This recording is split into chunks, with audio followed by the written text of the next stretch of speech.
So we want them to actually connect with the other wounded officers, and it's part of peer programming. Awesome. The spouses then are able to understand each other in a way that no one else can understand them.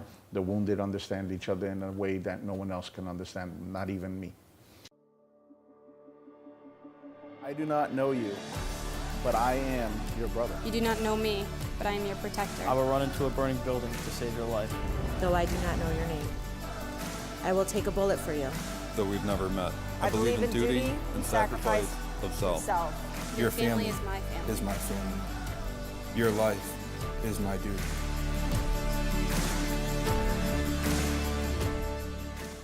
What's going on, guys? Time for a very special episode of Behind the Uniforms here on location in Orlando. Tell everybody who you are. I'm Peter Hernandez. Awesome. Peter, organization? I'm with the Wounded Officers Initiative. Awesome. So, guys, we are privileged to have been brought down here by these guys, by law enforcement today. INFORCE took care of all the flights and everything. And we're down here celebrating the life of the men and women who serve and protect our communities. You want to tell everybody what the event is that's going on? The event that's going on is called Heroes Weekend. It's the only event like this in the entire nation where we actually gather wounded officers from all over the country. They fly down with their spouse.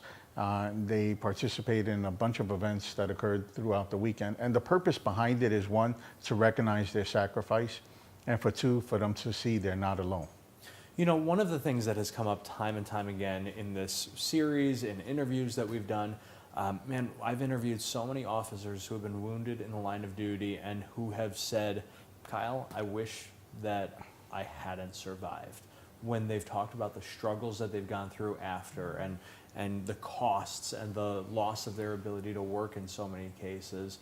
And it's a very humbling moment to sit there and have somebody tell you that.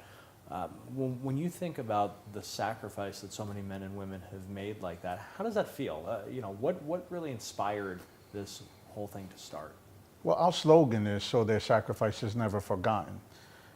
There's a lot of great programs that are out there for the fallen, you know, and for the celebration of their lives and things like that. That it's kind of sad that we have those that sacrifice just as much, but just failed to have died in our presence, and we just look past them. We're committed to making sure that they're not looked past anymore. We're making sure that we bring awareness to their cause, to their plight, and we're making sure that they're no longer in the shadows. We're pulling them out of the shadows. There's something to say about survival. And with the plight of the wounded officers, survival is not guaranteed. And we look past that all the time, especially in the newscast. We're all guilty of it. I'm guilty of it. When we see the news report about a police officer or a correction officer being wounded in the line of duty in the hospital, and we hear these words, non-life threatening. As soon as we hear that, we're lulled into a false sense that everything's okay. Absolutely. And I guess it's because we all wish for the best. But non-life threatening does not mean non-life changing or life threatening later. Right. You know, we've seen officers that have made it out of the hospital to only pass away at home. We've seen officers that made it years after being wounded in the line of duty and undergoing numerous surgeries to only pass later. So, you know, sometimes we talk about that they survived, but survival is only temporary, let alone the lifelong changes. You know, we hear about those that are killed in the line of duty, that their parents would no longer be able to hold them and things like that. But think about a paralyzed officer, someone who may be paralyzed from the chin down. They themselves would never be able to hold them. You know, we also look at the different aspects between the life and death aspect, and we, you know, both are horrible, and we're not taking anything away from the fallen. Of course. But we need to recognize the plight of these families with the wounded. You know, the spouse is different. You have a spouse of a fallen officer who 5 or 10 years down the line remarries, you know, everybody's very happy for them.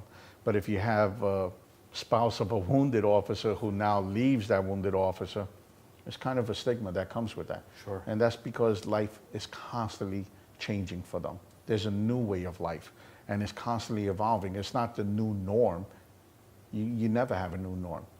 And because of that, we created the organization, and we want to make sure that no one ever forgets the sacrifice that they made. Why did you decide to do this? Give me a little bit on your background.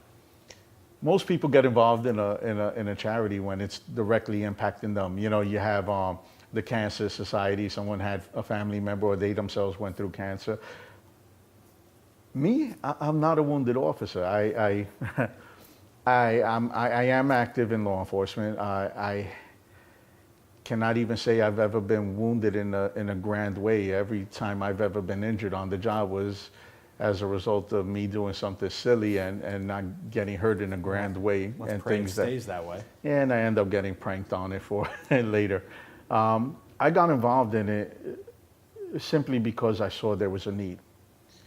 I didn't need somebody to tell me to do when it was the time to do the right thing for someone else. And pretty much everybody that's associated with the Wounded Officers Initiative, none of them are a wounded officer. None of them are the family members or personal friends of wounded officers. Each and every person that's involved in the organization is involved because it's the right thing to do. There's not a personal gain in it. They have no, I would say, stock other than to see it succeed. So there's nothing that they're going to personally gain from what we pass. Got it. And if I was to look at it in a selfish way, still being active, if God forbid I did become wounded, I would at least want my family to receive what we're doing for them. Absolutely. You've put together a tremendous event here, a tremendous weekend. I'm sure that you couldn't do it by yourself. Talk to me a little bit about some of the support you've received. In order to, well, one is there's a huge team. WOI has a very big team that's working together with our sponsors, local municipalities like the city of Claremont that gave us an amazing venue that you're going to see, Westgate Resorts. And to put this together, it's a year-long task. As in fact, probably come Monday, we'll start planning for next year. So it's logistically getting wounded officers from wherever they're coming from, picking them up at the airport, getting them here, coordinating the schedules. We also have 2 full-time chaperones that remain at the resort the entire time the wounded officers are here. So that way, if they have any needs, need to go any place, want anything, they're here 24/7. That's awesome. We have a welcome dinner that's here so we can talk to them about the weekend so they can meet my team and meet everybody else that helped put this together. Awesome. The gala, which is one of the highlights of the event, is where most of these wounded officers are recognized. It's something we kind of keep a secret because we want them to be surprised by it. When the wounded officers fly down here, they fly down here knowing that they're going to spend the weekend with us and they're going to go to a gala. But knowing exactly what's going to take place at the gala, they don't know. Awesome. So they're down here simply just for that personal growth and for that growth with their family. It's important that they spend time with each other. And that's why it's not a family event. Anyone who has children, you know, if you bring your children someplace, you're hardly interacting with the people at that place. Instead, you're chasing your children all over the place. So we want them to actually connect with the other wounded officers, and it's part of peer programming. Awesome. The spouses then are able to understand each other in a way that no one else can understand them. The wounded understand each other in a way that no one else can understand them, not even me. So it's important. And then on Sunday, we kind of do something unique. And everybody that comes to Florida can go to Universal, Disney, and things like that. Instead, we partnered up with another organization called Mission Blue. And Mission Blue created a Florida-style barbecue. And they bring out a fleet of airboats, and we take the wounded officers out on a ride along the St. Johns River in places that most people would never ever see if they came to Florida. Love it. And it's a huge experience. It's very casual. By Sunday, you'll see the wounded officers there'll be a complete change. You'll see how they look today, the new kids walking into the new school, and everybody's kind of standoffish. Tomorrow, they'll hear each other's stories. Told by someone else. And sometimes that's the first time anyone's ever had their stories read. And then by Sunday, it's almost like they're a family. And they're having a great time. They're joking around and everything else. That's and, awesome. And it's pretty amazing. Awesome. People who are watching this, how can they help? One is by spreading awareness. Like I said before, there's a lot of organizations out there for the fallen. They're doing amazing work out there. There's a lot of organizations out there for veterans, and I'm thankful for them. I'm a veteran myself. I really appreciate that. They're doing phenomenal work. But we're the only organization for wounded law enforcement in the entire nation. Awareness is key.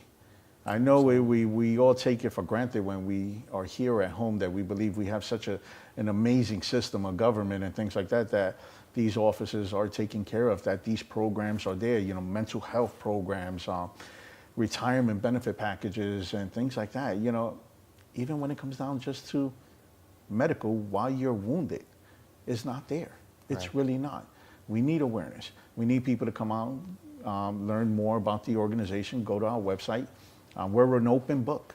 Everything about the organization, how we're going about doing what we're doing, why we're doing it, it's all there. Awesome. And what's the website? It's woundedofficersinitiative.org. Awesome. We're going to make sure to link that up in the show notes and on the video itself.